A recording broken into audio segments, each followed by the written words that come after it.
जय हिंदू राष्ट्र। माननीय उपराष्ट्रपति जी, क्षमा करेंगे, महामहिम उपराष्ट्रपति जी श्री धनखड़ जी ने बर्र के छत्ते में हाथ ही नहीं दिया, बांस दे दिया। सारी ततैयें तिलमिलाई फिर रही हैं।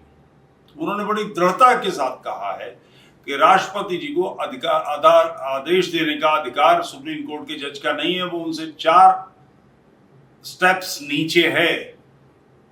ब्यूरोक्रेसी इस बात को जानती है, जुडिशरी इस बात को जानती है कि नीचे के स्तरों के लोगों को ऊपर जाकर बात करने की अनुमति नहीं है।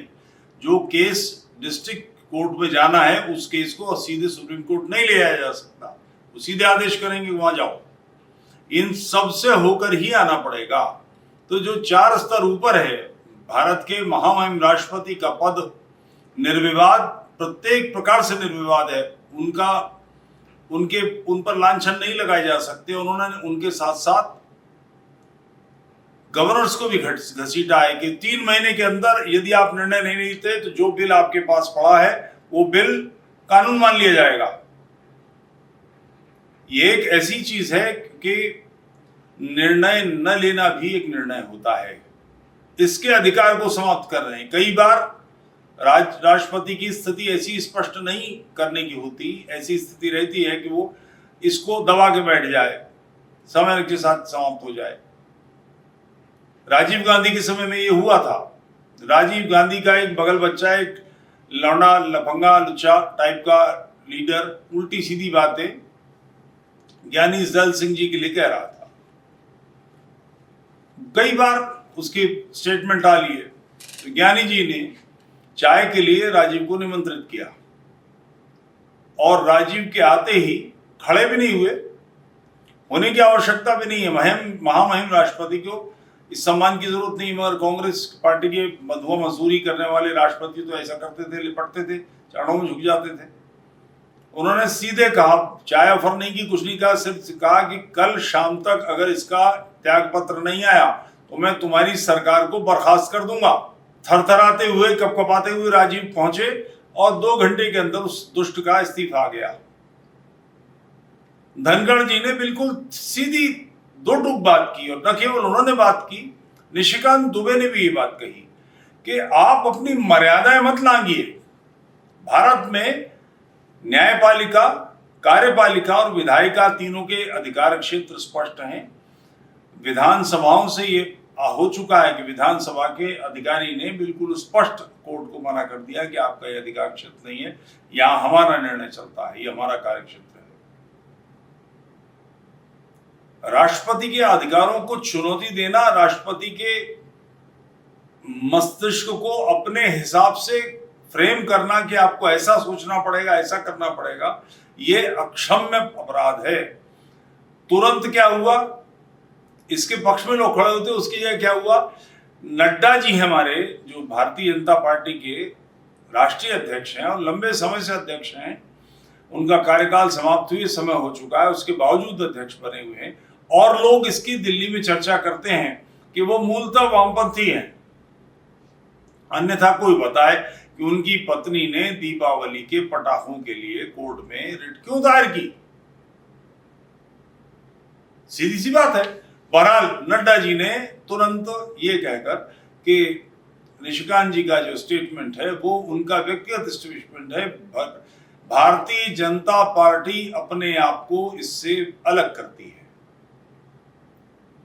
ये सदैव से हमारे राष्ट्रीय स्वयंसेवक संघ, भारतीय जनता पार्टी की नीति रही है कि जहां दबाव पड़े तुरंत देते हैं, तुरंत पजामा पीला हो जाता है। दृढ़ता के साथ, जिस समय ये विधायिका के अस्तित्व का संकट है, ताल ठोक के सामने आना चाहिए, मगर उसकी जगह क्या हो रहा है, तुरंत पजामा पीला हो गया। ऐसी स्थिति भारत के भविष्य को अंधकार में बनाती है। कांग्रेस के 3 बड़े प्रमुख, कांग्रेस और उसी तरह की मानसिकता के एक और वकील कपिल सिब्बल, मनु सिंघवी, प्रशांत भूषण ने इस पर कोर्ट की तरफ से मोर्चा संभाला है। कोर्ट बोल नहीं सकता ऐसा उन्होंने सोचा, तो उन्होंने अपने पालतू सामने कर दिए। मनु सिंघवी जी के बारे में ध्यान होगा, इनकी एक वीडियो बड़ी सर्कुलेट हुई थी कि एक वो महिला वकील के में हाथ डाल के और उसको सांत्वना दे रहे हैं, दिलासा दे रहे हैं, और वो पूछ रही है हमें को जज कब बनाओगे।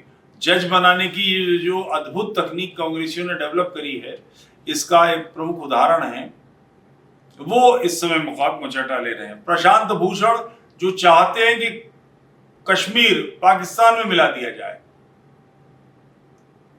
ऐसा कुकर्मी, ऐसा अध्ययन होगा, इसका मुंह काला करा गया था कोर्ट में ही।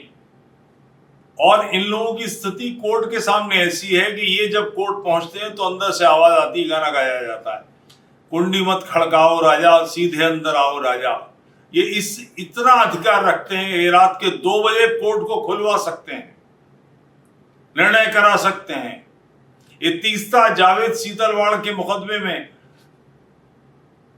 जमानत दिलवा सकते हैं। जमानत देना, जो लोग कभी जिन पर केस हुआ है, जो जेल गए हैं, उनको पता होगा, जमानत देना मुक्त कर देने के बराबर है।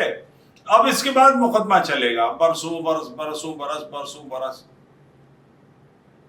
उन्होंने बिल्कुल स्पष्ट कहा है कि विधायिका यदि काम नहीं करेगी तो फिर न्यायपालिका को हस्तक्षेप करना पड़ेगा, और न्यायपालिका काम नहीं करेगी तब क्या होगा। जस्टिस वर्मा का केस सामने है, करोड़ों रुपए उनके घर से, उनके स्टोर रूम से, जलते हुए स्टोर रूम से बरामद हुए। अभी तक कोई एफआईआर नहीं हुई, केवल यह किया गया है, कॉलेजियम सिस्टम की बदौलत यह हुआ है कि उनका ट्रांसफर दिल्ली से प्रयागराज हाई कोर्ट में कर दिया गया है। वहां के वकीलों ने स्ट्राइक की, अब वो वहां बैठेंगे। वो पैसे किसके थे, उन्होंने कह दिया कि वो ऐसी जगह पर कमरा है जहां पर बहुत सारे लोगों का आना जाना है। ये पुराना एक पद है सूरदास जी का, मैया मूरी का मैं नहीं माखन खायो, तो उसमें एक पंक्ति है, ग्वाल बाल सब बैर पड़े हैं बरबस मुख लपटायो, कि मेरे दुश्मन है ये ग्वाल बाल, इन्होंने मेरे मुंह पर मक्खन पोत दिया। तो ये करोड़ों रुपया उनको बदनाम करने के लिए लोगों ने ला के रख दिया। ये करोड़ों रुपया आया कहां से होगा, माली लाया होगा ना, गार्ड लाया होगा, किचन संभालने वाला लेके आया होगा, उसके पास तो ऐसा ही है, कहीं भी हाथ डालेगा नोट निकाल लेगा। आप कल्पना कर सकते हैं कि दुष्टता की, उद्दंडता की, निर्लज्जता की सीमा है। सबके सब रंगे हुए हैं, संभवतः एक ने भी कुछ नहीं कहा, केवल ट्रांसफर पर्याप्त है। कॉलेजियम सिस्टम है, तू मेरे भतीजों को जज बना, मैं तेरे भांजों को जज बना दूंगा, तू उसकी अम्मा को जज बना, मैं उसकी पुत्री को जज बना दूंगा, सब घर का चौधरापा चल रहा है।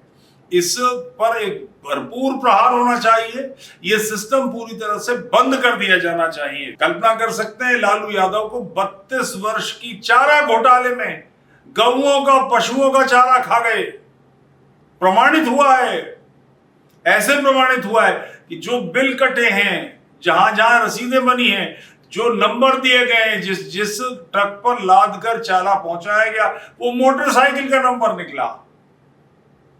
ऐसे विचित्र काम है, सजा हुई है। आप में से किसी ने लालू यादव को जेल में देखा है? लालू यादव स्वतंत्र हैं, किसकी बदौलत? इन्हीं महामहिमों की बदौलत।